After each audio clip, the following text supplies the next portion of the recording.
The Malleus Maleficarum. Part 3, Second Head, Question 6. How the trial is to be proceeded with and continued. And how the witnesses are to be examined in the presence of 4 other persons, and how the accused is to be questioned in 2 ways. In considering the method of proceeding with a trial of a witch in the cause of faith, it must first be noted that such cases must be conducted in the simplest and most summary manner, without the arguments and contentions of advocates.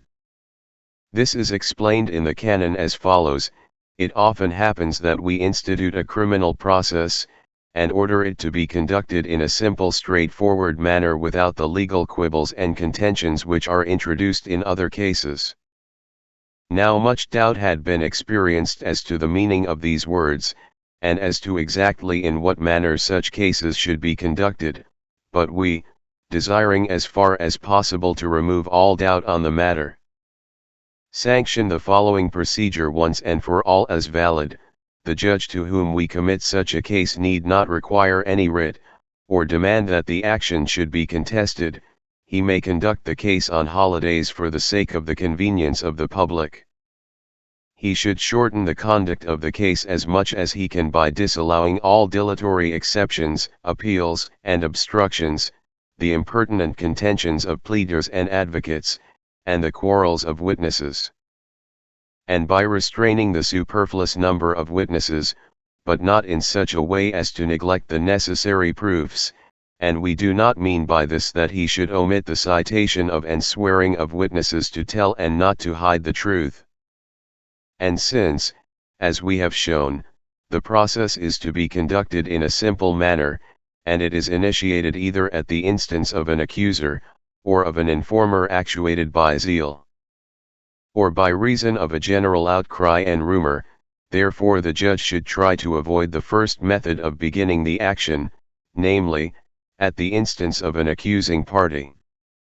For the deeds of witches in conjunction with devils are done in secret, and the accuser cannot in this case, as in others, have definite evidence by which he can make his statements good. Therefore the judge ought to advise the accuser to set aside his formal accusation and to speak rather as an informer, because of the grave danger that is incurred by an accuser. And so he can proceed in the second manner, which is commonly used, and likewise in the third manner, in which the process is begun not at the instance of any party.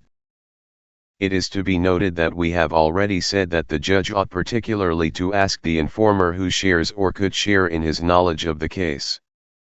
Accordingly the judge should call as witnesses those whom the informer names, who seem to have most knowledge of the matter, and their names shall be entered by the scribe. After this the judge, having regard to the fact that the aforesaid denunciation of heresy involves of its very nature such a grave charge that it cannot and must not be lightly passed over, since to do so would imply an offense to the divine majesty and an injury to the Catholic faith and to the state, shall proceed to inform himself and examine the witnesses in the following manner. Examination of witnesses. The witness N, of such a place, was called, sworn, and questioned whether he knew N. Naming the accused, and answered that he did. Asked how he knew him, he answered that he had seen and spoken with him on several occasions, or that they had been comrades, so explaining his reason for knowing him. Asked for how long he had known him, he answered, for 10 or for so many years. Asked concerning his reputation, especially in matter concerning the faith, he answered that in his morals he was a good, or bad, man, but with regard to his faith, there was a report in such a place that he used certain practices contrary to the faith, as a witch. Asked what was the report, he made answer. Asked whether he had seen or heard him doing such things, he again answered accordingly.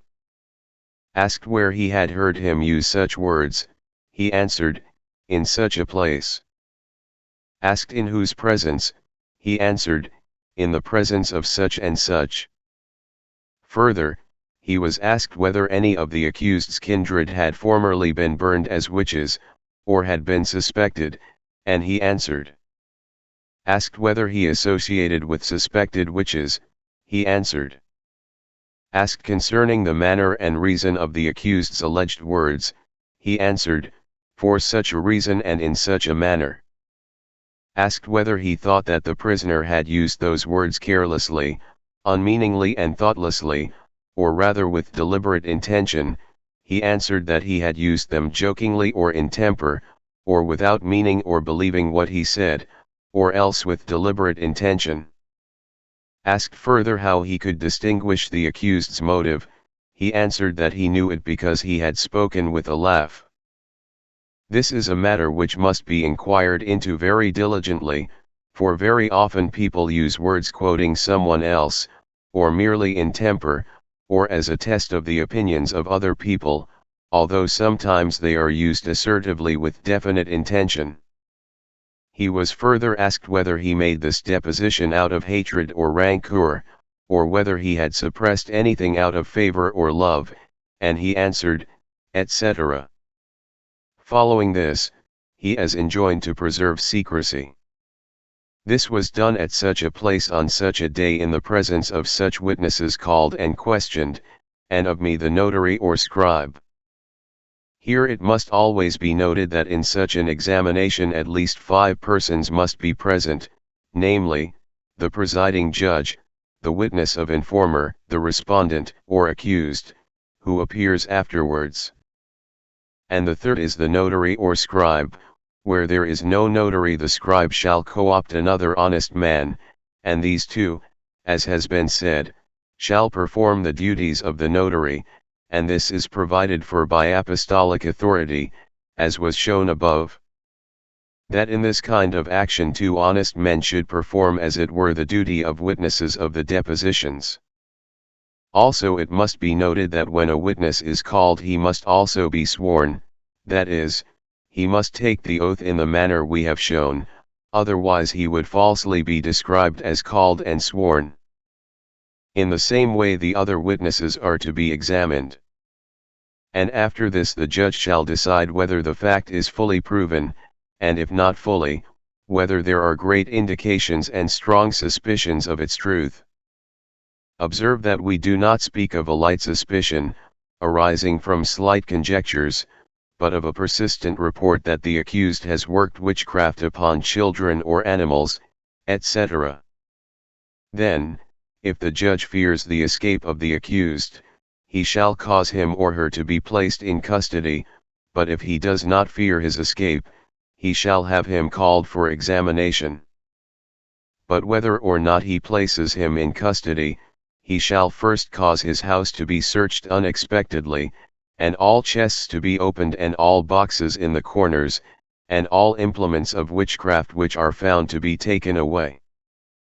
And having done this, the judge shall compare together everything of which he has been convicted or suspected by the evidence of witnesses, and conduct an interrogatory on them, having with him a notary, etc., as above.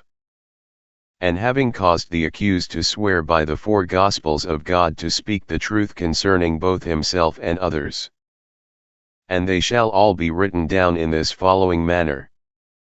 The general examination of a witch or wizard, and it is the first action. The accused N. of such a place was sworn by personally touching the 4 Gospels of God to speak the truth concerning both himself and others, and was then asked whence he was and from where he originated. And he answered, from such a place in such a diocese. Asked who were his parents, and whether they were alive or dead, he answered that they were alive in such a place, or dead in such a place. Asked whether they died a natural death, or were burned, he answered in such a way. Here note that this question is put because, as was shown in the second part of this work, witches generally offer or devote their own children to devils, and commonly their whole progeny is infected, and when the informer has deposed to this effect, and the witch herself has denied it, it lays her open to suspicion. Asked where he was brought up, and where he chiefly lived, he answered, in such or such a place. And if it appears that he has changed abode because, perhaps, his mother or any of his kindred was not suspected, and had lived in foreign districts, especially in such places as are most frequented by witches, he shall be questioned accordingly. Asked why he had moved from his birthplace and gone to live in such or such a place, he answered, for such a reason. Asked whether in those said places or elsewhere he had heard any talk of witches, as, for example, the stirring up of tempests, the bewitching of cattle, the depriving of cows of their milk, or any such matter of which he was accused, if he should answer that he had, he must be asked what he had heard, and all that he says must be written down. But if he denies it, and says that he has heard nothing, then he must be asked whether he believes that there are such things as witches, and that such things as were mentioned could be done, as that tempests could be raised or men and animals bewitched. Not that for the most part witches deny this at first, and therefore this engenders a greater suspicion than if they were to answer that they left it to a superior judgment to say whether there were such or not. So if they deny it, they must be questioned as follows: then are they innocently condemned when they are burned? And he or she must answer. The particular examination of the same. Let the judge take care not to delay the following questions, but to proceed at once with them. Let he be asked why the common people fear her, and whether she knows that she is defamed and hated, and why she had threatened such a person, saying, "You shall not cross me with impunity," and let her answers be noted. Then let he be asked what harm that person had done her, that she should have used such words to threaten him with injury. And note that this question is necessary in order to arrive at the cause of their enmity, for in the end the accused will allege that the informer has spoken out of enmity, but when this is not mortal, but only a womanish quarrel, it is no impediment.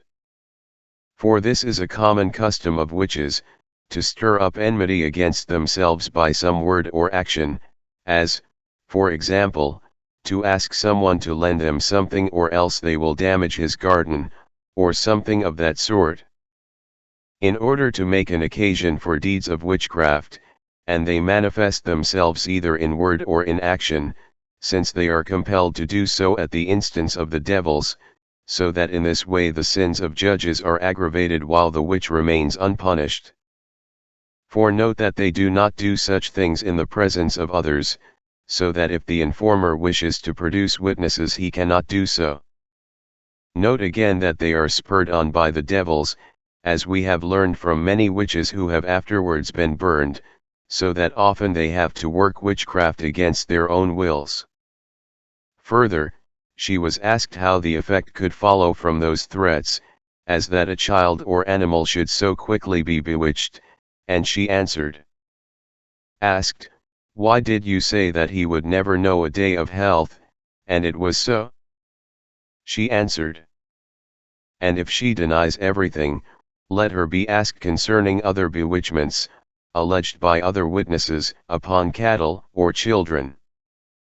Asked why she was seen in the fields or in the stable with the cattle, and touching them, as is sometimes their custom, she answered. Asked why she touched a child, and afterwards it fell sick, she answered. Also she was asked what she did in the fields at the time of a tempest, and so with many other matters.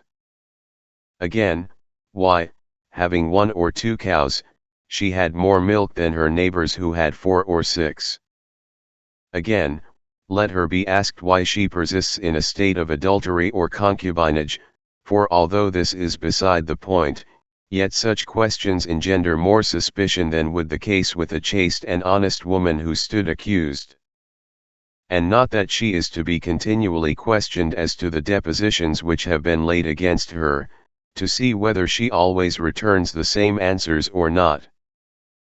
And when this examination has been completed, whether her answers have been negative, or affirmative, or ambiguous, let them be written down, executed in such a place, etc., as above. Part 3, Second Head, Question 7. In which various doubts are set forth with regard to the foregoing questions and negative answers. Whether the accused is to be imprisoned, and when she is to be considered manifestly taken in the foul heresy of witchcraft. This is the second action. It is asked first what is to be done when, as often happens, the accused denies everything. We answer that the judge has 3 points to consider, namely, her bad reputation, the evidence of the fact, and the words of the witnesses, and he must see whether all these agree together. And if, as very often is the case, they do not altogether agree together, since witches are variously accused of different deeds committed in some village or town, but the evidences of the fact are visible to the eye, as that a child has been harmed by sorcery, or, more often, a beast has been bewitched or deprived of its milk, and a number of witnesses have come forward whose evidence, even if it shows certain discrepancies, as that one should say she had bewitched his child, another his beast, and a third should merely witness to her reputation. And so with the others, but nevertheless agree in the substance of the fact, that is, as to the witchcraft, and that she is suspected of being a witch, although those witnesses are not enough to warrant a conviction without the fact of the general report, or even with that fact. As was shown above at the end of question 3, yet, taken in conjunction with the visible and tangible evidence of the fact, the judge may, in consideration of these 3 points together, decide that the accused is to be reputed. Not as strongly or gravely under suspicion, which suspicions will be explained later, but as manifestly taken in the heresy of witchcraft, provided, that is, that the witnesses are of a suitable condition and have not given evidence out of enmity, and that a sufficient number of them, say 6 or 8 or 10, have agreed together under oath. And then, according to the canon law, he must subject her to punishment, whether she has confessed her crime or not. And this is proved as follows. For since it is said, that when all 3 of the above considerations are in agreement, then she should be thought to be manifestly taken in heresy, it must not be understood that it is necessary for all 3 to be in agreement, but only that if this is the case the proof is all the stronger. For either one instance by itself of the following 2 circumstances, namely, the evidence of the fact and the production of legitimate witnesses, is sufficient to cause a person to be reputed as manifestly taken in heresy, and all the more when both these considerations are in agreement. For when the jurists ask in how many ways a person may be considered as manifestly taken in heresy, we answer that there are 3 ways, as S. Bernard has explained. This matter was treated of above in the first question at the beginning of this work, namely, the evidence of the fact, when a person has publicly preached heresy. But here we consider the evidence of the fact provided by public threats uttered by the accused, as when she said, "You shall have no healthy days," or some such thing, and the threatened effect has followed. The other 2 ways are the legitimate proof of the case by witnesses, and thirdly by her own confession. Therefore, if each of these singly is sufficient to cause a person to be manifestly suspected, how much more is this the case when the reputation of the accused, the evidence of the fact, and the depositions of witnesses all together point to the same conclusion. It is true that S. Bernard speaks of an evident fact, and we here speak of the evidence of the fact, but this is because the devil does not work openly, but secretly. Therefore the injuries and the instruments of witchcraft which are found constitute the evidence of the fact. And whereas in other heresies an evident fact is alone sufficient, here we join 3 proofs together. Secondly, it is thus proved that a person so taken is to be punished according to the law, even though she denies the accusation. For a person taken on the evidence of the fact, or on the depositions of witnesses, either confesses the crime or does not. If he confesses and is impenitent, he is to be handed over to the secular courts to suffer the extreme penalty, according to the chapter ad abolendum, or he is to be imprisoned for life, according to the chapter excommunicamus.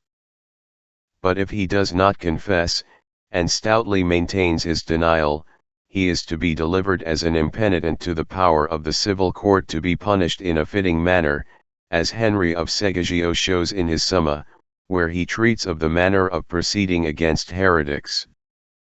It is therefore concluded that it is most just if the judge proceeds in that manner with his questions and the depositions of witnesses, since, as has been said, he can in a case concerning the faith conduct matters quite plainly and in a short and summary manner, and it is meet that he should consign the accused to prison for a time, or for several years, in case perhaps, being depressed after a year of the squalor of prison, she may confess her crimes.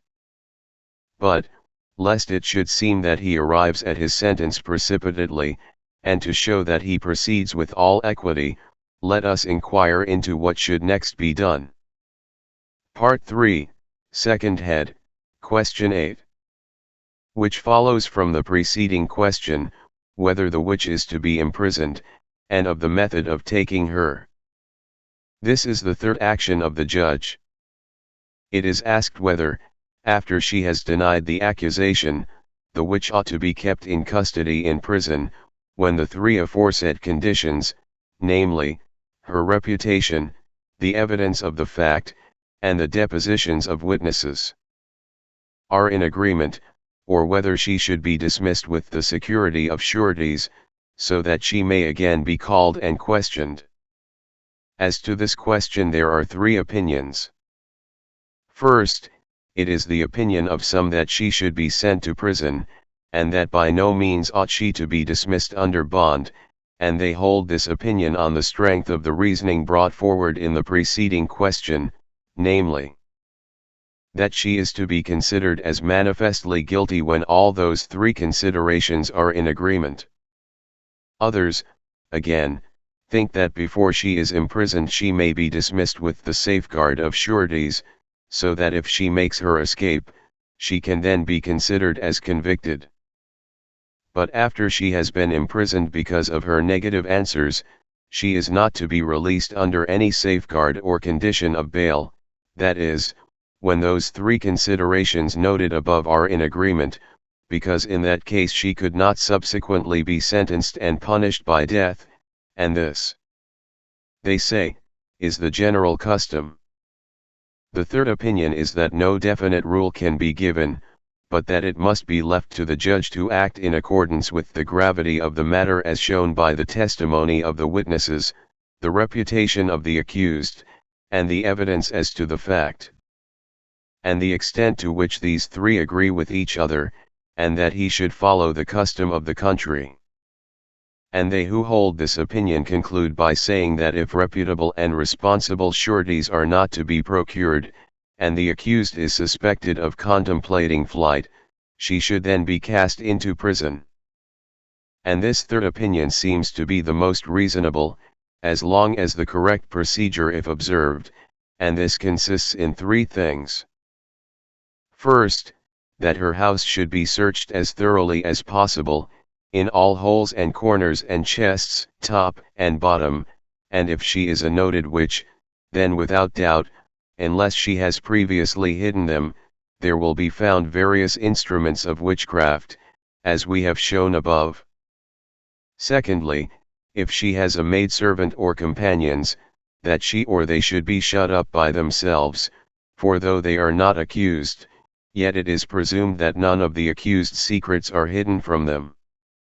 Thirdly, in taking her, if she be taken in her own house, let her not be given time to go into her room, for they are wont to secure in this way, and bring away with them, some object or power of witchcraft which procures them the faculty of keeping silent under examination. This gives rise to the question whether the method employed by some to capture a witch is lawful, namely, that she should be lifted from the ground by the officers, and carried out in a basket or on a plank of wood so that she cannot again touch the ground. This can be answered by the opinion of the canonists and of certain theologians, that this is lawful in three respects.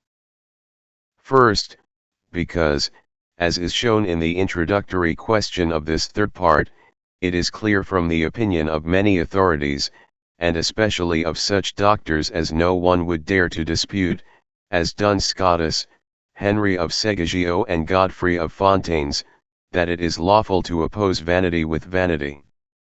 Also we know from experience and the confessions of witches that when they are taken in this manner they more often lose the power of keeping silence under examination. Indeed, many who have been about to be burned have asked that they might be allowed at least to touch the ground with one foot. And when this has been asked why they made such a request, they have answered that if they had touched the ground they would have liberated themselves, striking many other people dead with lightning. The second reason is this. It was manifestly shown in the second part of this work that a witch loses all her power when she falls into the hands of public justice, that is, with regard to the past, but with regard to the future, unless she receives from the devil fresh powers of keeping silent. She will confess all her crimes. Therefore let us say with S. Paul, whatsoever we do in word or deed, let all be done in the name of the Lord Jesus Christ. And if the witch be innocent, this form of capture will not harm her. Thirdly, according to the doctors it is lawful to counteract witchcraft by vain means, for they all agree as to this, though they are at variance over the question as to when those vain means may also be unlawful. Therefore when Henry of Seggio says that it is lawful to oppose vanity with vanity, this is explained as meaning that he speaks of vain means, not of unlawful means. All the more, then, is it lawful to obstruct witchcraft, and it is this obstruction which is referred to here, and not any unlawful practice. Let the judge note also that there are two sorts of imprisonment, one being a punishment inflicted upon criminals, but the other only a matter of custody in the house of detention. And these two sorts are noted in the chapter Multorum Corilla, therefore she ought at least to be placed in custody. But if it is only a slight matter of which she is accused, and she is not of bad reputation, and there is no evidence of her work upon children or animals, then she may be sent back to her house. But because she has certainly associated with witches and knows their secrets, she must give sureties, and if she cannot do so, she must be bound by oaths and penalties not to go out of her house unless she is summoned. But her servants and domestics, of whom we spoke above, must be kept in custody, yet not punished. Part 3, Second Head, Question 9. What is to be done after the arrest, and whether the names of the witnesses should be made known to the accused? This is the fourth action. There are two matters to be attended to after the arrest, but it is left to the judge which shall be taken first, namely, the question of allowing the accused to be defended, and whether she should be examined in the place of torture. Though not necessarily in order that she should be tortured. The first is only allowed when a direct request is made, the second only when her servants and companions, if she has any, have first been examined in the house. But let us proceed in the order as above. If the accused says that she is innocent and falsely accused, and that she wishes to see and hear her accusers, then it is a sign that she is asking to defend herself. But it is an open question whether the judge is bound to make the deponents known to her and bring them to confront her face to face. For here let the judge take note that he is not bound either to publish the names of the deponents or to bring them before the accused. unless they themselves should freely and willingly offer to come before the accused and lay their depositions in her presence, and it is by reason of the danger incurred by the deponents that the judge is not bound to do this. For although different popes have had different opinions on this matter, none of them has ever said that in such a case the judge is bound to make known to the accused the names of the informers or accusers, but here we are not dealing with the case of an accuser. On the contrary, some have thought that in no case ought he to do so, while others have thought that he should in certain circumstances. But, finally, Boniface VIII decreed as follows: if in a case of heresy it appear to the bishop or inquisitor that grave danger would be incurred by the witnesses of informers on account of the powers of the persons against whom they lay their depositions, should their names be published, he shall not publish them. But if there is no danger, their names shall be published just as in other cases. Here it is to be noted that this refers not only to a bishop or inquisitor, but to any judge conducting a case against witches with the consent of the inquisitor or bishop, for, as was shown in the introductory question, they can depute their duties to a judge. So that any such judge, even if he be secular, has the authority of the Pope, and not only of the Emperor. Also a careful judge will take notice of the powers of the accused persons, for these are of three kinds, namely, the power of birth and family, the power of riches, and the power of malice. And the last of these is more to be feared than the other two, since it threatens more danger to the witnesses if their names are made known to the accused.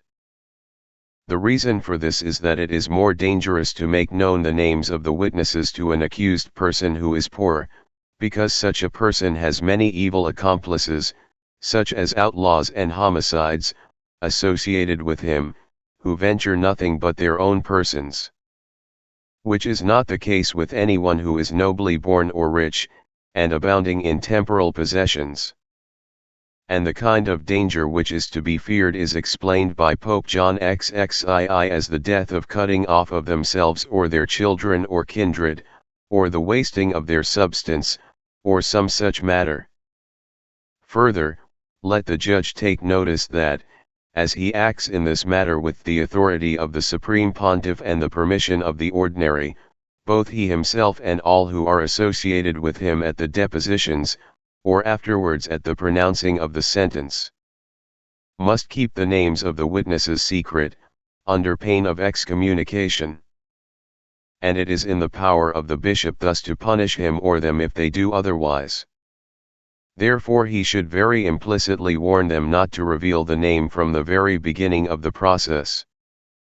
Wherefore the above decrees of Pope Boniface VIII goes on to say, and that the danger to those accusers and witnesses may be the more effectively met, and the inquiry conducted more cautiously, we permit, by the authority of this statute, that the bishop or inquisitors, or, as we have said, the judge, shall forbid all those who are concerned in the inquiry to reveal without their permission any secrets which they have learned from the bishop or inquisitors, under pain of excommunication, which they may incur by violating such secrets.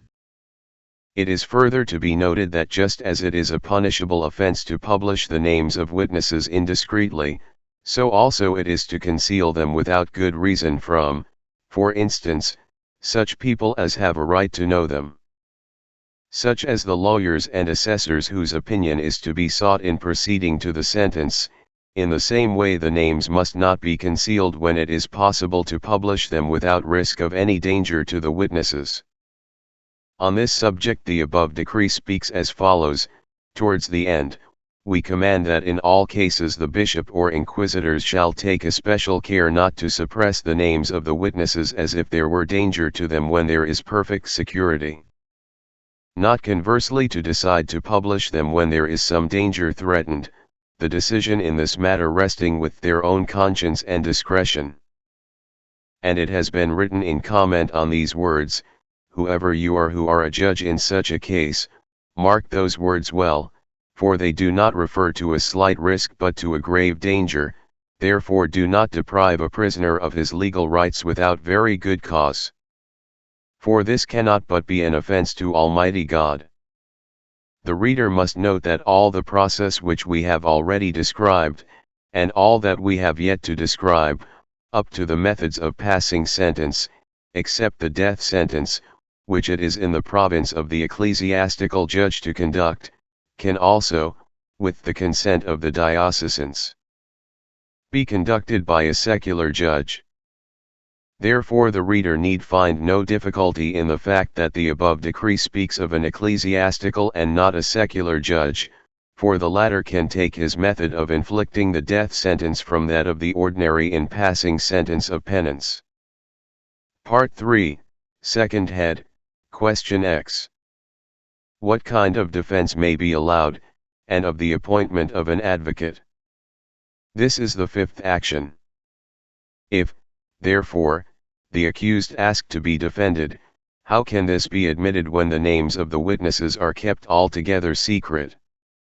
It is to be said that three considerations are to be observed in admitting any defense. First, that an advocate shall be allotted to the accused. Second, that the names of the witnesses shall not be made known to the advocate, even under an oath of secrecy, but that he shall be informed of everything contained in the depositions. Third, the accused shall as far as possible be given the benefit of every doubt, provided that this involves no scandal to the faith nor is in any way detrimental to justice, as will be shown. And in like manner the prisoner's procurator shall have full access to the whole process, only the names of the witnesses and deponents being suppressed, and the advocate can act also in the name of procurator. As to the first of these points, it should be noted that an advocate is not to be appointed at the desire of the accused, as if he may choose which advocate he will have, but the judge must take great care to appoint neither a litigious nor an evil-minded man, nor yet one who is easily bribed, as many are, but rather an honorable man to whom no sort of suspicion attaches. And the judge ought to note 4 points, and if the advocate be found to conform to them, he shall be allowed to plead, but not otherwise. For first of all the advocate must examine the nature of the case, and then if he finds it a just one he may undertake it, but if he finds it unjust he must refuse it, and he must be very careful not to undertake an unjust or desperate case. But if he has unwittingly accepted the brief, together with a fee, from someone who wishes to do him an injury, but discovers during the process that the case is hopeless, then he must signify to his client, that is, the accused, that he abandons the case, and must return the fee which he has received. This is the opinion of Godfrey of Fontaines, which is wholly in conformity with the Canon de Jude. I. Rem non novum. But Henry of Seggio holds an opposite view concerning the return of the fee in a case in which the advocate has worked very hard. Consequently, if an advocate has wittingly undertaken to defend a prisoner whom he knows to be guilty, he shall be liable for the costs and expenses, de admin. Tud. I. Non tamen est ignotum. The second point to be observed is that in his pleading he should conduct himself properly in 3 respects. First, his behavior must be modest and free from prolixity or pretentious oratory. Secondly, he must abide by the truth, not bringing forward any fallacious arguments or reasoning, or calling false witnesses, or introducing legal quirks and quibbles if he be a skilled lawyer, or bringing counter-accusations, especially in cases of this sort, which must be conducted as simply and summarily as possible. Thirdly, his fee must be regulated by the usual practice of the district. But to return to our point, the judge must make the above conditions clear to the advocate, and finally admonish him not to incur the charge of defending heresy, which would make him liable to excommunication. And it is not a valid argument for him to say to the judge that he is not defending the error, but the person. For he must not by any means so conduct his defense as to prevent the case from being conducted in a plain and summary manner, and he would be doing so if he introduced any complications or appeals into it, all which things are disallowed together. For it is granted that he does not defend the error, for in that case he would be more damnably guilty than the witches themselves, and rather a heresiarch than a heretical wizard. Nevertheless, if he unduly defends a person already suspect of heresy, he makes himself as it were a patron of that heresy, and lays himself under not only a light but a strong suspicion, in accordance with the manner of his defense, and ought publicly to abjure that heresy before the bishop. We have put this matter at some length, and it is not to be neglected by the judge, because much danger may arise from an improper conducting of the defense by an advocate or procurator. Therefore, when there is any objection to the advocate, the judge must dispense with him and proceed in accordance with the facts and the proofs. But when the advocate for the accused is not open to any objection, but is a zealous man and lover of justice, then the judge may reveal to him the names of the witnesses, under an oath of secrecy. Part 3, Second Head, Question 11. What course the advocate should adopt when the names of the witnesses are not revealed to him. THS Sixth Action. But it may be asked, what, then, should the advocate acting a procurator for the accused do, when the names of the witnesses are withheld from both himself and his client, although the accused earnestly desires that they should be made known? We answer that he should obtain information from the judge on every point of the accusation, which must be given to him at his request, only the names of the witnesses being suppressed, and with this information he should approach the accused and, if the matter involves a very grave charge, exhort him to exercise all the patience which he can. And if the accused again and again insists that she should know the names of the witnesses against her, he can answer her as follows: you can guess from the charges which are made against you who are the witnesses. For the child or beast of so and so has been bewitched, or to such a woman or man, because they refused to lend you something for which you asked, you said, you shall know that it would have been better to have agreed to my request. And they bear witness that in consequence of your words the person was suddenly taken ill, and facts are stronger evidence than words. And you know that you have a bad reputation, and have for a long time been suspected of casting spells upon and injuring many men. And talking in this manner, he may finally induce her to enter a plea that they had borne witness against her from motives of hatred, or to say, I confess that I did say so, but not with any intent to do harm. Therefore the advocate must first lay before the judge and his assessors this plea of personal enmity, and the judge must inquire into it. And if it should be found to be a case of mortal enmity, as that there has been some attempted or accomplished murder committed by the husbands or kindred of the parties, or that someone of one party has been charged with a crime by someone of the other party, so that he fell into the hands of public justice, or that serious wounds have resulted from quarrels and brawls between them, then the upright and careful judge will consult with his assessors whether the accused of the deponent was the aggravating party. For if, for example, the husband or friends of the accused have unjustly oppressed the friends of the deponent, then if there is no evidence of the fact that children or animals or men have been bewitched, and if there are no other witnesses, and the accused is not even commonly suspected of witchcraft, in that case it is presumed that the depositions were laid against her from motives of vengeance, and she is to be discharged as innocent and freely dismissed, after having been duly cautioned against seeking to avenge herself, in the manner which is usually used by judges. The following case may be put. Katharina's child, or she herself, is bewitched, or she has suffered much loss of her cattle, and she suspects the accused because her husband or brothers had previously brought on an unjust accusation against her own husband or brother. Here the cause of enmity is twofold on the part of the deponent, having its root both in her own bewitchment and in the unjust accusation brought against her husband or brother. Then ought her deposition to be rejected or not?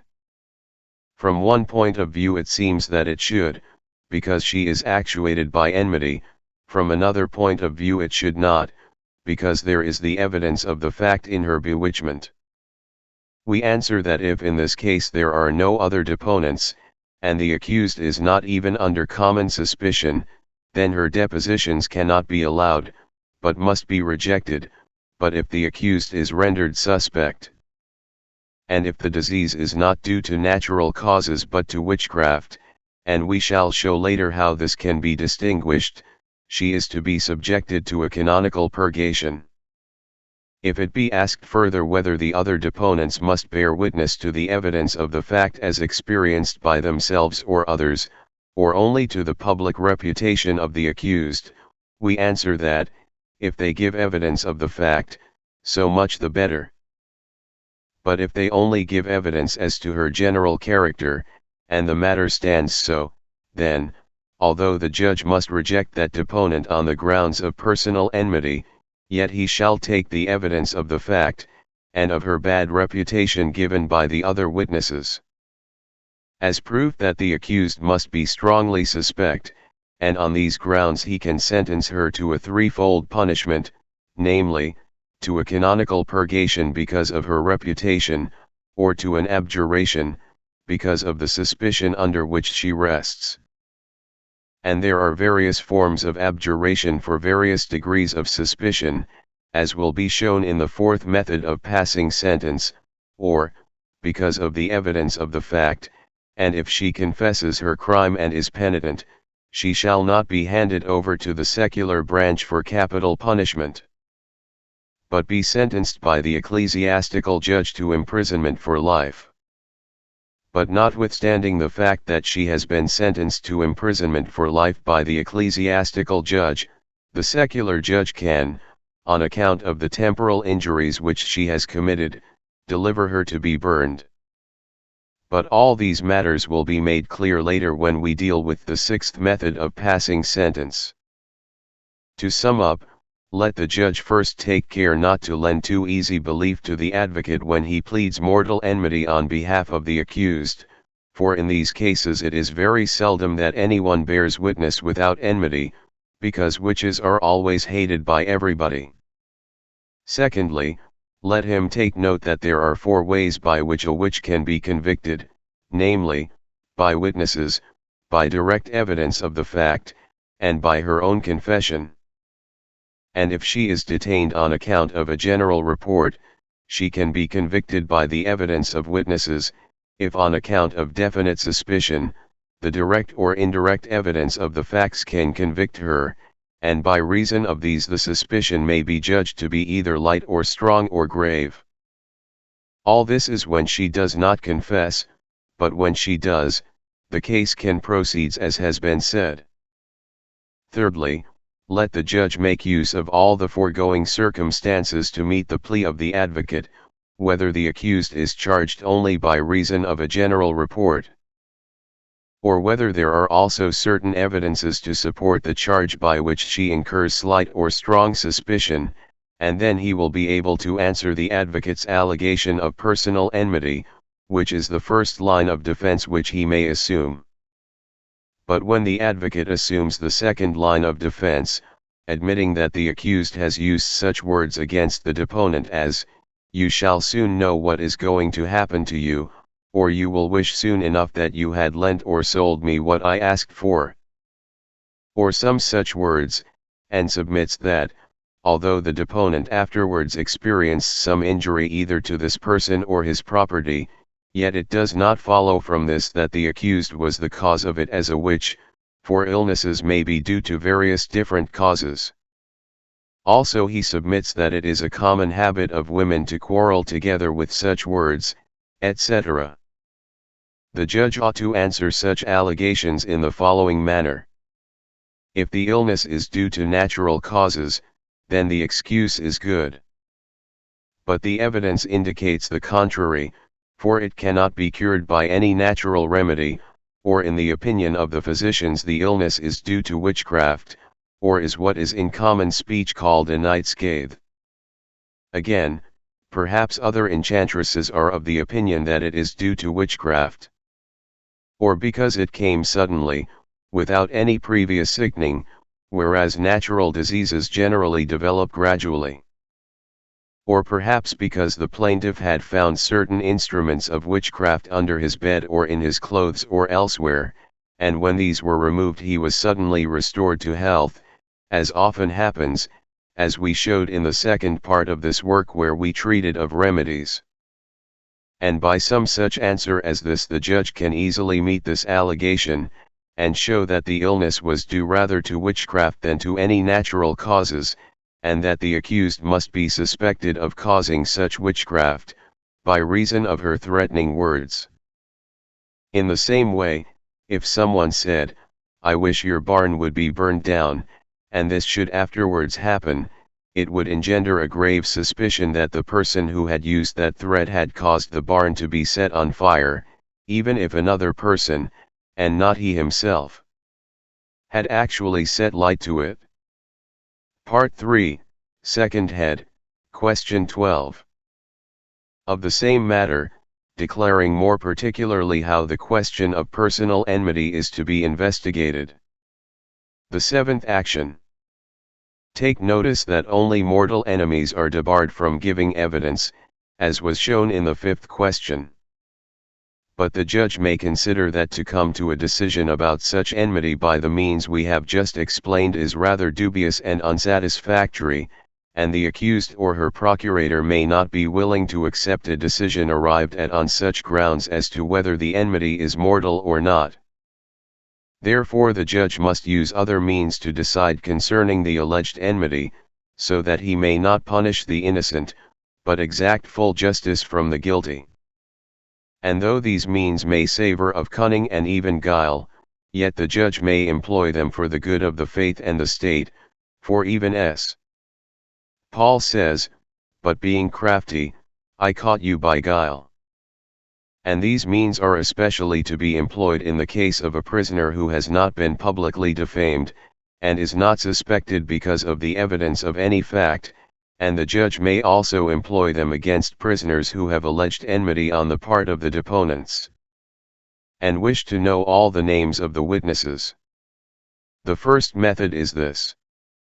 The accused or her advocate is given a copy of the process with the names of the deponents or informers, but not in the order in which they deposed, but in such a way that the name of the witness who comes first in the copy is sixth or seventh in the schedule, and he who comes second is last or last but one. In this way the accused will be deceived as to which witness deposed this or that. And then she will either say that they are all her enemies, or not, and if she says that they all are, she will be more easily detected in a lie when the cause of the enmity is investigated by the judge, and if she names only certain ones, still the cause of the enmity will be more easily investigated. The second method is similar, when the advocate is given a copy of the process, and separately a list of the names of the deponents, but there are added other matters perpetrated elsewhere by witches, but not set down in writing by the witnesses or deponents. And so the accused will not be able to say definitely that this one or that one is her mortal enemy, because she does not know what they have deposed against her. The third method was touched upon in the fifth question above. For when the accused is questioned at the end of her second examination, and before she has demanded to be defended or an advocate has been allotted to her, let her be asked whether she thinks that she has any mortal enemies who, setting aside all fear of God, would falsely accuse her of the crime of heresy and witchcraft. And then perhaps without thinking, and not having seen the depositions of the witnesses, she will answer that she does not think that she has any such enemies. Or if she says, "I think I have," and names any of the witnesses who have laid information, and the reason for that enmity is known, then the judge will be able to investigate it with more certainty afterwards. when the accused has been given separate copies of the process and of the names of the witnesses, in the manner we have explained. The fourth method is this. At the end of her second examination and confession, as we showed in the sixth question, before she is granted any means of defense, let her be questioned as to the witnesses who have laid the more serious charges against her, in this manner. Do you know so and so? Naming one of the witnesses, and then she will answer either yes or no. If she says no, she will not be able, after she has been given means of defense and an advocate, to plead that he is a mortal enemy, since she has said on oath that she does not know him. But if she says yes, let her be asked whether she knows or has heard that he or she has acted in any way contrary to the Christian faith in the manner of a witch. Then if she says yes, for he did such and such a thing, let her be asked whether he is her friend or enemy, and she will immediately answer that he is her friend. Because of the testimony of such is not of very great account, and consequently she will not be able afterwards to plead an oath through her advocate that he is her enemy, for she has already said that he is her friend. But if she answers that she knows nothing about him, let her again be asked whether he is her friend or enemy, and she will at once answer that he is her friend, for it would be futile to allege enmity on the part of someone of whom she knows nothing. Therefore she says, I am his friend, but if I knew anything about him I would not fail to reveal it. Therefore she will not be able afterwards to plead that her is her enemy. Or perhaps she will from the very beginning allege reasons for mortal enmity, and in that case some credence must be placed in the plea of the advocate. A fifth method is to give the advocate or the accused a copy of the process, with the names of the informers suppressed. And then the accused will guess, and very often rightly, who has deposed such and such against her. And then if she says, so and so is my mortal enemy, and I am willing to prove it by witnesses, then the judge must consider whether the person named is the same person named in the schedule, and since she has said that she is willing to prove it by witnesses, he will examine those witnesses and inquire into the causes of the enmity, having secretly called into consultation learned and aged men of known prudence. And if he finds sufficient reasons for mortal enmity, he shall reject that evidence and dismiss the prisoner, unless there are other grave charges against her, sworn to by other witnesses. And this fifth method is commonly used, and it is found in practice that witches quickly guess from the copy of the process who has laid information against them. And because in such cases mortal enmity is rarely found unless it arises from the wicked deeds of the witch, therefore the judge can easily come to a decision by the above means. Also it is to be noted that often the informers desire to confront the witch personally, and to charge her to her face with the bewitchment which has befallen them. There is still one more method whereunto the judge may finally have recourse, when perhaps the other methods, and especially the first four, seem to some to savor too much of cunning and deceit. Accordingly, to satisfy and content the scrupulous, and that no fault may be found with the judge, let him take care, after he has found by the above methods that there is no mortal enmity between the accused and the deponent, but wishes to remove all grounds for complaint by settling the question finally in consultation with his other assessors, to act as follows. Let him give to the accused or her advocate a copy of the process, with the names of the deponents or informers suppressed. And since her defense is that she has mortal enemies, and perhaps she has alleged various reasons for the enmity, whether or not the facts are in agreement with her statements, let the judge call into consultation learned men of every faculty, if such can be had, or at least some honest and reputable persons, for this is the purport of that statute we have so often quoted, and let him cause the whole process to be read through to them from end to end by the notary or scribe, and let the names of the witnesses be made known to them, but under an oath of secrecy, and he shall first inquire whether or not they are willing to be bound by such an oath, for if not, the names must by no means be declared to them. Then let him tell how he has inquired in such and such a manner into the alleged enmity, and has not been able to find any testimony of fact. But he shall add that, if they please, one of two courses shall be pursued. Either they shall decide then and there in consultation whether the evidence of any of the witnesses shall be rejected on the grounds of mortal personal enmity, or let them choose 3 or 4 or 5 persons who have most knowledge in that town or village of any friendship or enmity between the accused and the informer, who are not present at the consultation, and let them be informed of the names only of the accused and the witness, but not of the information which has been deposed, and let the whole question be left to their judgment. If they follow the former of these courses, they cannot very well reject any witness, since the judge has already used his own methods of investigation, but by the second course he protects himself perfectly, and clears himself of all ugly suspicions. And he ought to observe this last method when the accused has been taken in a foreign town or country. These methods will suffice for examining the question of personal enmity. Part 3, Second Head, Question 13. Of the points to be observed by the judge before the formal examination in the place of detention and torture. This is the 8th action. The next action of the judge is quite clear. For common justice demands that a witch should not be condemned to death unless she is convicted by her own confession. But here we are considering the case of one who is judged to be taken in manifest heresy for one of the other 2 reasons set down in the first question, namely, direct or indirect evidence of the fact, or the legitimate production of witnesses, and in this case she is to be exposed to questions and torture to extort a confession of her crimes. And to make the matter clear, we will quote a case which occurred at Spires and came to the knowledge of many. A certain honest man was bargaining with a woman, and would not come to terms with her about the price of some article, so she angrily called after him, "You will soon wish you had agreed."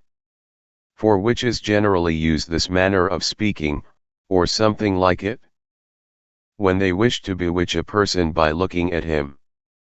Then he, not unreasonably being angry with her, looked over his shoulder to see with what intention she had uttered those words, and behold, he was suddenly bewitched so that his mouth was stretched sideways as far as his ears in a horrible deformity, and he could not draw it back, but remained so deformed for a long time. We put this case that this was submitted to the judge as direct evidence of the fact, and it is asked whether the woman is to be considered as manifestly taken in the heresy of witchcraft. This should be answered from the words of S. Bernard which we have quoted above. For there are 3 ways in which a person may be judged to be so taken, and they not so closely conjoined as though it were necessary for all 3 to agree in one conclusion, but each one by itself, namely, the evidence of the fact, or the legitimate production of witnesses, or her own confession, is sufficient to prove a witch to be manifestly taken in that heresy. But indirect evidence of the fact is different from direct evidence, yet thought it is not so conclusive, it is still taken from the words and deeds of witches, as was shown in the 7th question, and it is judged from witchcraft which is not so immediate in its effect, but follows after some lapse of time from the utterance of the threatening words. Wherefore may we conclude that this is the case with such witches who have been accused and have not made good their defense, or have failed to defend themselves because this privilege was not granted them, and it was not granted because they did not ask for it. But what we are to consider now is what action the judge should take, and how he should proceed to question the accused with a view to extorting the truth from her so that sentence of death may finally be passed upon her. And here, because of the great trouble caused by the stubborn silence of witches, there are several points which the judge must notice, and these are dealt with under their several heads.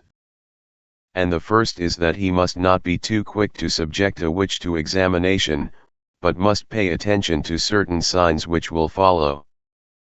And he must not be too quick for this reason, unless God, through a holy angel, compels the devil to withhold his help from the witch, she will be so insensible to the pains of torture that she will sooner be torn limb from limb than confess any of the truth.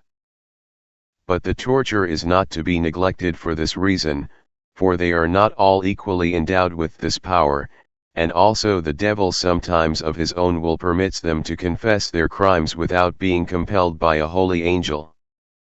And for the understanding of this the reader is referred to that which is written in the second part of this work concerning the homage which they offer to the devil. For there are some who obtain from the devil a respite of 6 or 8 or 10 years before they have to offer him their homage, that is, devote themselves to him body and soul, whereas others, when they first profess their abjuration of the faith, at the same time offer their homage. And the reason why the devil allows that stipulated interval of time is that, during that time, he may find out whether the witch has denied the faith with her lips only but not in her heart, and would therefore offer him her homage in the same way. For the devil cannot know the inner thoughts of the heart except conjecturally from outward indications, as we showed in the first part of this work where we dealt with the question whether devils can turn the minds of men to hatred or love. And many have been found who, driven by some necessity or poverty, have been induced by other witches, in the hope of ultimate forgiveness in confession, to become either total or partial apostates from the faith. And it is such whom the devil deserts without any compulsion by a holy angel, and therefore they readily confess their crimes, whereas others, who have from their hearts bound themselves to the devil, are protected by his power and preserve a stubborn silence. And this provides a clear answer to the question how it comes about that some witches readily confess, and others will by no means do so. For in the case of the former, when the devil is not compelled by God, he still deserts them of his own will, in order that by temporal unhappiness and a horrible death he may lead to despair those over whose hearts he could never obtain the mastery. For it is evident from their sacramental confessions that they have never voluntarily obeyed the devil, but have been compelled by him to work witchcraft. And some also are distinguished by the fact that, after they have admitted their crimes, they try to commit suicide by strangling or hanging themselves. And they are induced to do this by the enemy, lest they should obtain pardon from God through sacramental confession. This chiefly happens in the case of those who have not been willing agents of the devil, although it may also happen in the case of willing agents, after they have confessed their crimes, but then it is because the devil has been compelled to desert the witch. In conclusion, we may say that it is as difficult, or more difficult, to compel a witch to tell the truth as it is to exorcise a person possessed of the devil. Therefore the judge ought not to be too willing or ready to proceed to such examination, unless, as has been said, the death penalty is involved. And in this case he must exercise great care, as we shall show, and first we shall speak of the method of sentencing a witch to such torture. Part 3, Second Head, Question 14. Of the method of sentencing the accused to be questioned, and how she must be questioned on the first day, and whether she may be promised her life. The ninth action. Secondly, the judge must take care to frame his sentence in the following manner. We, the judge and assessors, having attended to and considered the details of the process enacted by us against UN. Of such a place in such a diocese, and having diligently examined the whole matter, find that you are equivocal in your admissions, as for example, when you say that you used such threats with no intention of doing an injury. But nevertheless there are various proofs which are sufficient warrant for exposing you to the question and torture. Wherefore, that the truth may be known from your own mouth, and that henceforth you may not offend the ears of the judges, we declare, judge and sentence that on this present day at such an hour you be placed under the question and torture. This sentence was given, etc. Alternatively, as has been said, the judge may not be willing to deliver the accused up to be questioned, but may punish her with imprisonment with the following object in view. Let him summon her friends and put it to that she may escape the death penalty, although she will be punished in another way, if she confesses the truth, and urge them to try to persuade her to do so. For very often meditation, and the misery of imprisonment, and the repeated advice of honest men, dispose the accused to discover the truth. And we have found that witches have been so strengthened by this sort of advice that, as a sign of their rebellion, they have spat on the ground as if it were in the devil's face, saying, "Depart, cursed devil, I shall do what is just," and afterwards they have confessed their crimes. But if, after keeping the accused in a state of suspense, and continually postponing the day of examination, and frequently using verbal persuasions, the judge should truly believe that the accused is denying the truth, let them question her lightly without shedding blood, knowing that such questioning is fallacious and often, as has been said, ineffective. And it should be begun in this way. While the officers are preparing for the questioning, let the accused be stripped, or if she is a woman, let her first be led to the penal cells and there stripped by honest women of good reputation.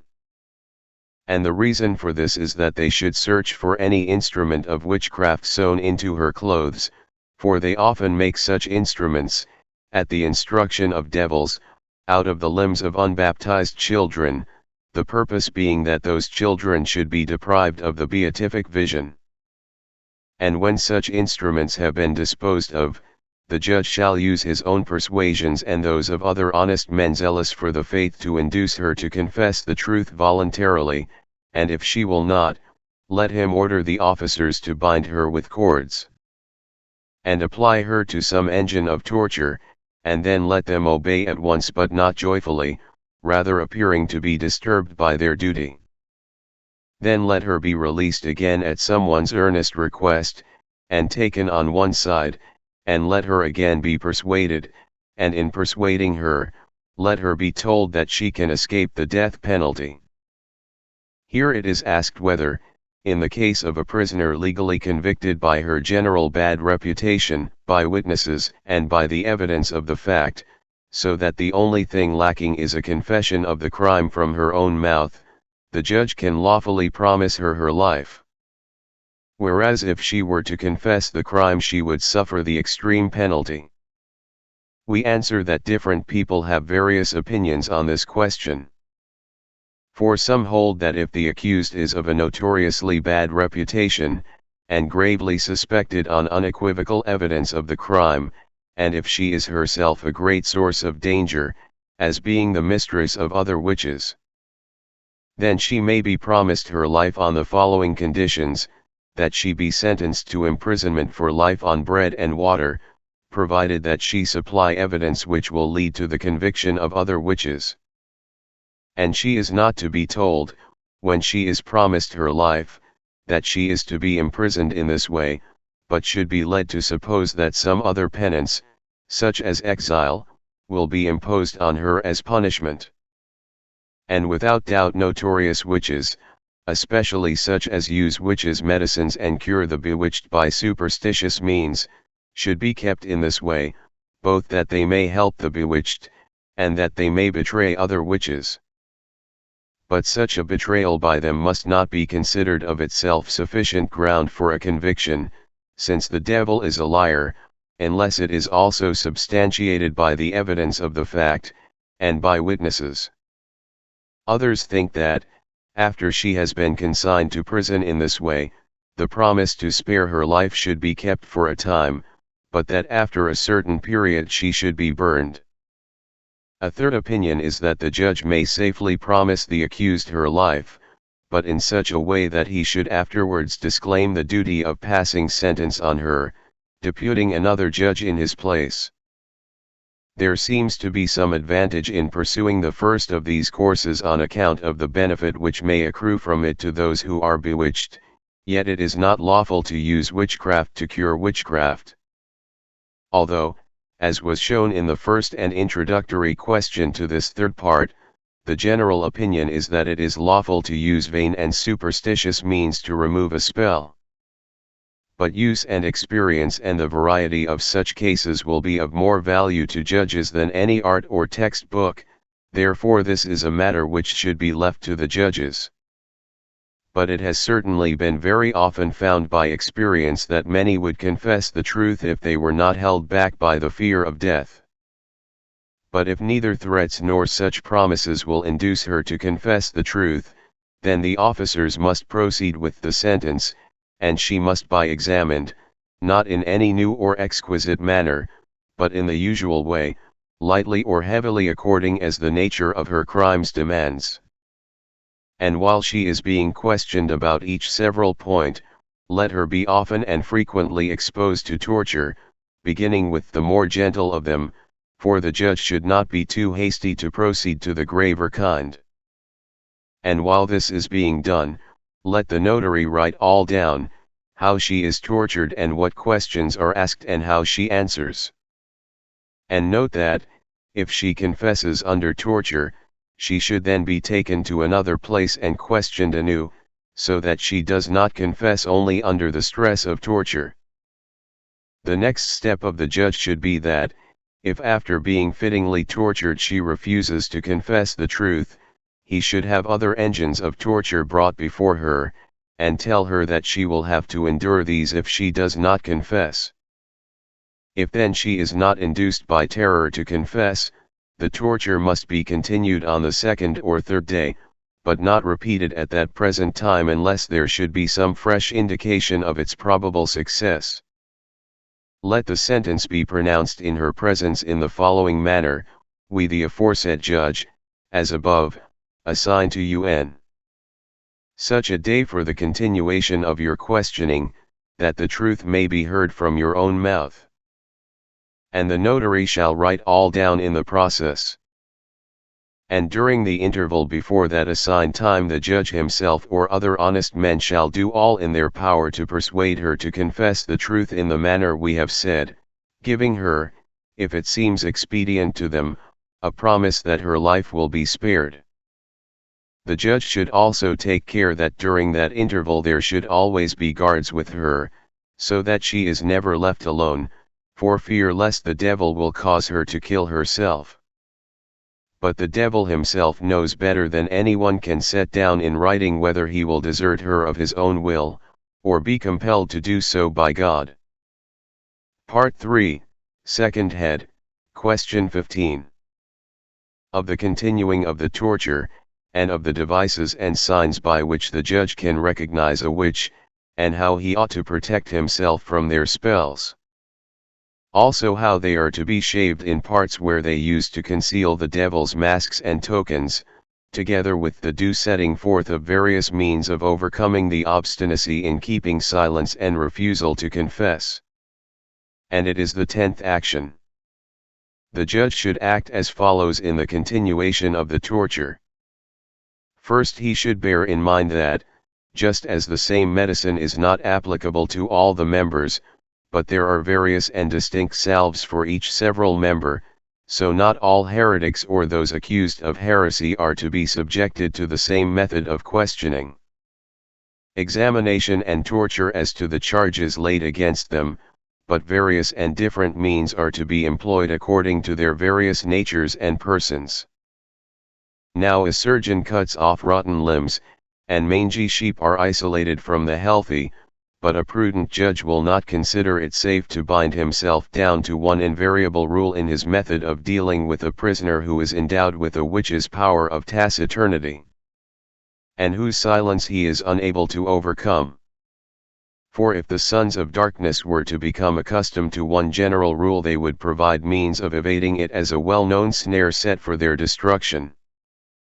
Therefore a prudent and zealous judge should seize his opportunity and choose his method of conducting his examination according to the answers or depositions of the witnesses, or as his own previous experience or native wit indicates to him, using the following precautions. If he wishes to find out whether she is endowed with a witch's power of preserving silence, let him take note whether she is able to shed tears when standing in his presence, or when being tortured. For we are taught both by the words of worthy men of old and by our own experience that this is a most certain sign, and it has been found that even if she be urged and exhorted by solemn conjurations to shed tears, if she be a witch she will not be able to weep, although she will assume a tearful aspect and smear her cheeks and eyes with spittle to make it appear that she is weeping, wherefore she must be closely watched by the attendants. In passing sentence the judge or priest may use some such method as the following in conjuring her to true tears if she be innocent, or in restraining false tears.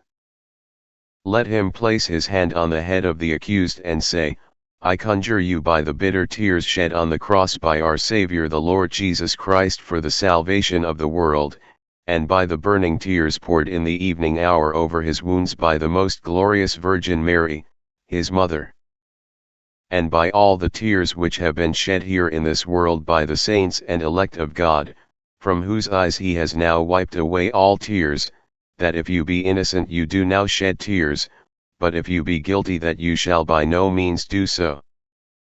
In the name of the Father, and of the Son, and of the Holy Ghost, Amen. And it is found by experience that the more they are conjured the less are they able to weep, however hard they may try to do so, or smear their cheeks with spittle. Nevertheless it is possible that afterwards, in the absence of the judge and not at the time or in the place of torture, they may be able to weep in the presence of their jailers. And as for the reason for a witch's inability to weep, it can be said that the grace of tears is one of the chief gifts allowed to the penitent, for S. Bernard tells us that the tears of the humble can penetrate to heaven and conquer the unconquerable. Therefore there can be no doubt that they are displeasing to the devil, and that he uses all his endeavor to restrain them, to prevent a witch from finally attaining to penitence. But it may be objected that it might suit with the devil's cunning, with God's permission, to allow even a witch to weep, since tearful grieving, weeping, and deceiving are said to be proper to women. We may answer that in this case, since the judgments of God are a mystery, if there is no other way of convicting the accused, by legitimate witnesses or the evidence of the fact, and if she is not under a strong or grave suspicion, she is to be discharged, but because she rests under a slight suspicion by reason of her reputation to which the witnesses have testified, she must be required to abjure the heresy of witchcraft, as we shall show when we deal with the second method of pronouncing sentence. A second precaution is to be observed, not only at this point but during the whole process, by the judge and all his assessors, namely, that they must not allow themselves to be touched physically by the witch, especially in any contract of their bare arms or hands, but they must always carry about them some salt consecrated on Palm Sunday and some blessed herbs. For these can be enclosed together in blessed wax and worn round the neck, as we showed in the second part when we discussed the remedies against illnesses and diseases caused by witchcraft, and that these have a wonderful protective virtue is known not only from the testimony of witches, but from the use and practice of the Church, which exorcises and blesses such objects for this very purpose, as is shown in the ceremony of exorcism when it is said, for the banishing of all the power of the devil, etc. But let it not be thought that physical contact of the joints or limbs is the only thing to be guarded against, for sometimes, with God's permission, they are able with the help of the devil to bewitch the judge by the mere sound of the words which they utter, especially at the time when they are exposed to torture. And we know from experience that some witches, when detained in prison, have importunately begged their jailers to grant them this one thing: that they should be allowed to look at the judge before he looks at them, and by so getting the first sight of the judge they have been able so to alter the minds of the judge or his assessors that they have lost all their anger against them and have not presumed to molest them in any way, but have allowed them to go free. He who knows and has experienced it gives this true testimony, and would that they were not able to effect such things. Let judges not despise such precautions and protections, for by holding them in little account after such warning they run the risk of eternal damnation. For our Saviour said, "If I had not come, and spoken to them, they would not have sin, but now they have no excuse for their sin." Therefore let the judges protect themselves in the above manner, according to the provisions of the Church. And if it can conveniently be done, the witch should be led backward into the presence of the judge and his assessors. And not only at the present point, but in all that has preceded or shall follow it, let him cross himself and approach her manfully, and with God's help the power of that old serpent will be broken. And no one need think that it is superstitious to lead her in backwards, for, as we have often said, the canonists allow even more than this to be done for the protections against witchcraft, and always say that it is lawful to oppose vanity with vanity. The third precaution to be observed in this 10th action is that the hair should be shaved from every part of her body. The reason for this is the same as that for stripping her of her clothes, which we have already mentioned, for in order to preserve their power of silence they are in the habit of hiding some superstitious object in their clothes or in their hair, or even in the most secret parts of their bodies which must not be named. But it may be objected that the devil might, without the use of such charms, so harden the heart of a witch that she is unable to confess her crimes, just as it is often found in the case of other criminals, no matter how great the tortures to which they are exposed, or how much they are convicted by the evidence of the facts and of witnesses. We answer that it is true that the devil can effect such taciturnity without the use of such charms, but he prefers to use them for the perdition of souls and the greater offense to the divine majesty of God. This can be made clear from the example of a certain witch in the town of Hagina, whom we have mentioned in the second part of this work. She used to obtain this gift of silence in the following manner: she killed a newly born firstborn male child who had not been baptized, and having roasted it in an oven together with other matters which it is not expedient to mention, ground it to powder and ashes, and if any witch or criminal carried about him some of this substance he would in no way be able to confess his crimes. Here it is clear that 100,000 children so employed could not of their own virtue endow a person with such a power of keeping silence, but any intelligent person can understand that such means are used by the devil for the perdition of souls and to offend the divine majesty. Again, it may be objected that very often criminals who are not witches exhibit the same power of keeping silence. In answer to this it must be said that this power of taciturnity can proceed from three causes. First, from a natural hardness of heart, for some are soft-hearted, or even feeble-minded, so that at the slightest torture they admit everything, even some things which are not true, whereas others are so hard that however much they are tortured the truth is not to be had from them, and this is especially the case with those who have been tortured before, even if their arms are suddenly stretched or twisted. Secondly, it may proceed from some instrument of witchcraft carried about the person, as has been said, either in the clothes or in the hairs of the body. And thirdly, even if the prisoner has no such object secreted about her person, they are sometimes endowed with this power by other witches, however far they may be removed from them.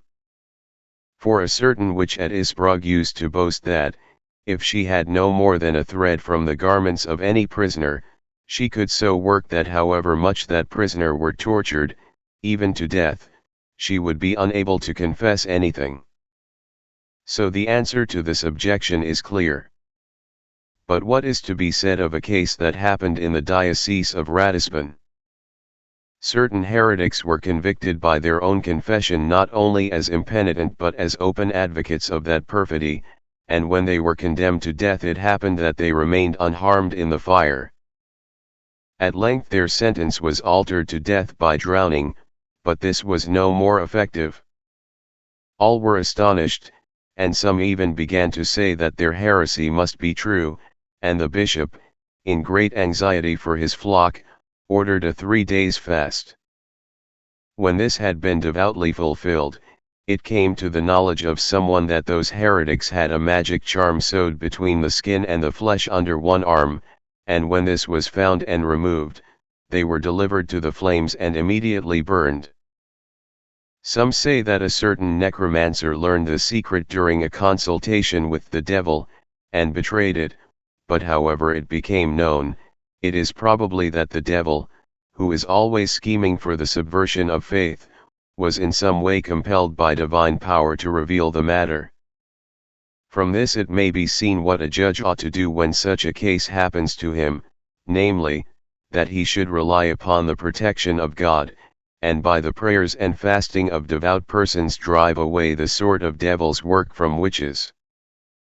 In those cases where they cannot be made to confess under torture even after their clothes have been changed and all their hair has been shaved off and abraded. Now in the parts of Germany such shaving, especially of the secret parts, is not generally considered delicate, and therefore we inquisitors do not use it, but we cause the hair of their head to be cut off. And placing a morsel of blessed wax in a cup of holy water and invoking the most holy Trinity, we give it them to drink 3 times on a fasting stomach, and by the grace of God we have by this means caused many to break their silence. But in other countries the inquisitors order the witch to be shaved all over her body. And the Inquisitor of Como has informed us that last year, that is, in 1485, he ordered 41 witches to be burned, after they had been shaved all over. And this was in the district and county of Burbia, commonly called Wormserbad, in the territory of the Archduke of Austria, towards Milan. But it may be asked whether, in a time of need, when all other means of breaking a witch's silence have failed, it would be lawful to ask the advice in this matter of sorceresses who are able to cure those who are bewitched. We answer that, whatever may have been done in that matter at Ratisbon, it is our earnest admonition in the Lord that no one, no matter how great may be the need, should consult with sorceresses on behalf of the state, and this because of the great offense which is thereby caused to the divine majesty, when there are so many other means open to us which we may use either in their own proper form or in some equivalent form, so that the truth will be had from their own mouths and they can be consigned to the flames, or failing this, God will in the meantime provide some other death for the witch. For there remain to us the following remedies against this power of silence. First, let a man do all that lies in his own power by the exercise of his qualities, persisting often with the methods we have already mentioned, and especially on certain days, as will be shown in the following question. C2. Corinthians 9, that ye may abound in all good works. Secondly, if this should fail, let him consult with other persons, for perhaps they may think of some means which has not occurred to him, since there are various methods of counteracting witchcraft. Thirdly, if these two fail, let him have recourse to devout persons, as it is said in Ecclesiasticus XXXVII, be continually with a godly man, whom thou knowest to keep the commandments of the Lord. Also let him invoke the patron saints of the country. But if all these fail, let the judge and all the people at once put their trust in God with prayers and fasting, that the witchcraft may be removed by reason of their piety. For so Josaphat prayed in 2 Paralipomenon XX, when we know what we should do, we have this one refuge, that we should turn our eyes to thee. And without doubt God will not fail us in our need. To this effect also S. Augustine speaks, 26, q. 7, non observabilis whosoever observes any divinations or auguries, or attends to or consents to such as observe them, or gives credit to such by following after their works, or goes into their houses, or introduces them into his own house, or asks questions of them. Let him know that he has perverted the Christian faith and his baptism and is a pagan and apostate and enemy of God, unless he is corrected by ecclesiastical penances and is reconciled with God. Therefore let the judge not fail always to use the lawful remedies, as we have said, together with these following final precautions. Part 3, Second Head, Question 16. Of the fit time and of the method of the second examination. And it is the 11th action, concerning the final precautions to be observed by the judge. There are 1 or 2 points to be noted with regard to what we have just written. First, that witches should be questioned on the more holy days and during the solemnization of the Mass, and that the people should be exhorted to pray for divine help, not in any specific manner, but that they should invoke the prayers of the saints against all the plagues of the devil.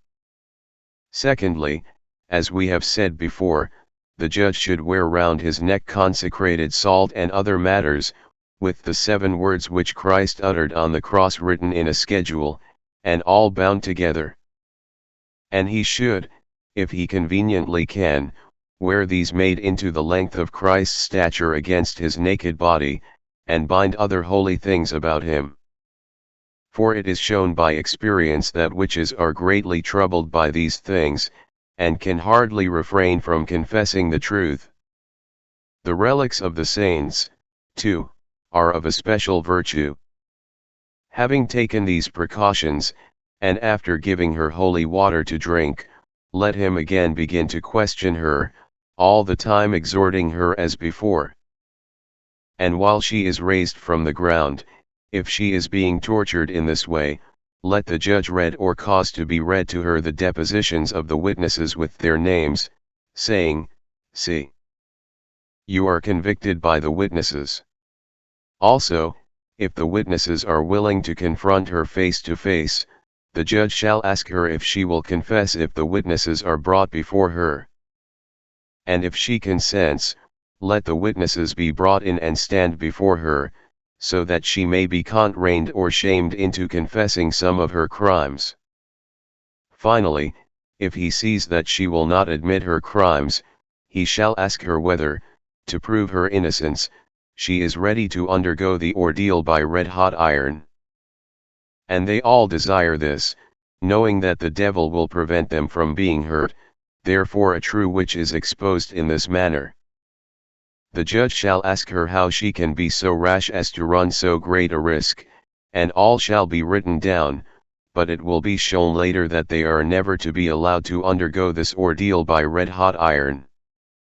Let the judge also note that when witches are questioned on a Friday, while the people are gathered together at Holy Mass to await our Savior, they very often confess. But we must proceed to the extreme case, when after every expedient has been tried the witch still maintains silence. The judge shall then loose her and, using the precautions which follow, shall take her from the place of punishment to another place under a strong guard, but let him take particular care not to release her on any sort of security, for when that is done, they never confess the truth, but always become worse. But in the first place let him cause her to be well treated in the manner of food and drink, and meanwhile let honest persons who are under no suspicion enter to her and talk often with her on indifferent subjects, and finally advise her in confidence to confess the truth, promising that the judge will be merciful to her and that they will intercede for her. And finally let the judge come in and promise that he will be merciful with the mental reservation that he means he will be merciful to himself or the state, for whatever is done for the safety of the state is merciful. But if he promises her life, as we showed in question 14 that he can do in 3 ways, let it all be written down by the notary in what words and with what intention mercy was promised. And if the accused begs for mercy in this way, and discovers her crime, let her be promised in a vague and general way that she will receive even more than she has petitioned for, so that she may speak with the greater confidence. As a second precaution in this case, when she refuses altogether to reveal the truth, the judge should, as we have said before, examine her friends and associates without her knowledge, and if these have deposed anything which might lead to her conviction, this must be diligently investigated. Also, if any instruments or unguents or boxes have been found in her house, they should be shown to her, and she should be asked for what purposes they have been used. A third precaution can be taken when she still persists in her obstinacy after her associates have been examined and borne witness against her, and not for her. If she has no friends, let some other trustworthy man who is known to be congenial to the accused and to some extent a patron of hers, enter to the witch one evening and engage her in a protracted conversation. And then, if he is not an accomplice, let him pretend that it is too late for him to return, and stay in the prison with her, and continue talking during the night. And if he is an accomplice, let them eat and drink together, and talk to each other about the things they have done. And then let it be arranged that spies should stand outside in a convenient place, and listen to them and take note of their words, and if necessary let them have a scribe with them. As a fourth precaution, if she then begins to tell the truth, let the judge on no account postpone hearing her confession, even in the middle of the night, but proceed with it to the best of his ability. And if it is in the daytime, let him not care if he delays his luncheon or dinner, but persist until she has told the truth, at least in the main. For it is generally found that, after postponements and interruptions, they return to their vomit and will not reveal the truth which they began to confess, having thought worse of it. And let the judge take note that, after she has confessed the injuries done to men and animals, he shall ask her for how many years she has had an incubus devil, and how long it is since she abjured the faith. For they never confess to these matters unless they have first confessed to these matters unless they have first confessed their other deeds, therefore they must be asked concerning these last of all. As a fifth precaution, when all the above have failed, let her, if possible, be led to some castle, and after she has been kept there under custody for some days, let the castellan pretend that he is going on a long journey. And then let some of his household, or even some honest women, visit her and promise that they will set her entirely at liberty if she will teach them how to conduct certain practices. And let the judge take note that by this means they have very often confessed and been convicted.